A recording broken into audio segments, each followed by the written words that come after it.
Avec cet entretien d'Emmanuel Macron dans le journal Le Point qui marque sa rentrée médiatique, il a dessiné les contours de son initiative politique d'ampleur, ce sont ses mots.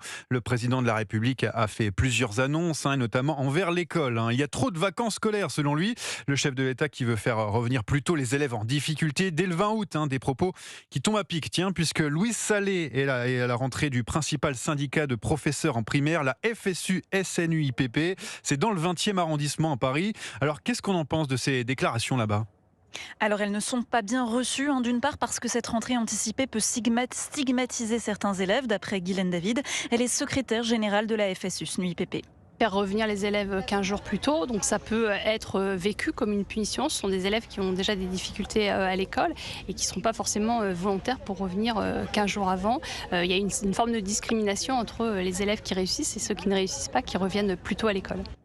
D'autre part, beaucoup d'interrogations concernant les profs pour assurer ces stages de pré-rentrée.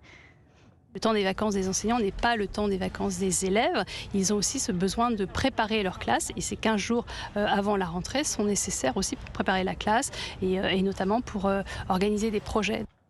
Cette rentrée est également marquée par le pacte. Les enseignants qui le signent peuvent être revalorisés en échange de missions supplémentaires. Les enseignants ont besoin, d'abord ils travaillent 43 heures par semaine et ce qu'on leur demande c'est de travailler encore plus et ils ne sont pas enclins à le faire. Les enseignants ne sont pas volontaires pour faire ces missions-là et que le ministère tablait sur 30% d'enseignants et on sait qu'on est très en deçà des 30%.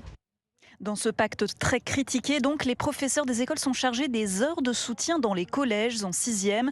Mais cela semble compliqué à organiser faute de personnel et pour des raisons logistiques. Les concours enseignants aussi n'ont pas fait le plein. 1500 postes n'étaient pas pourvus avant l'été. Et c'est une inquiétude parce que cela nécessite le recours aux contractuels. La réponse donc des professeurs en primaire.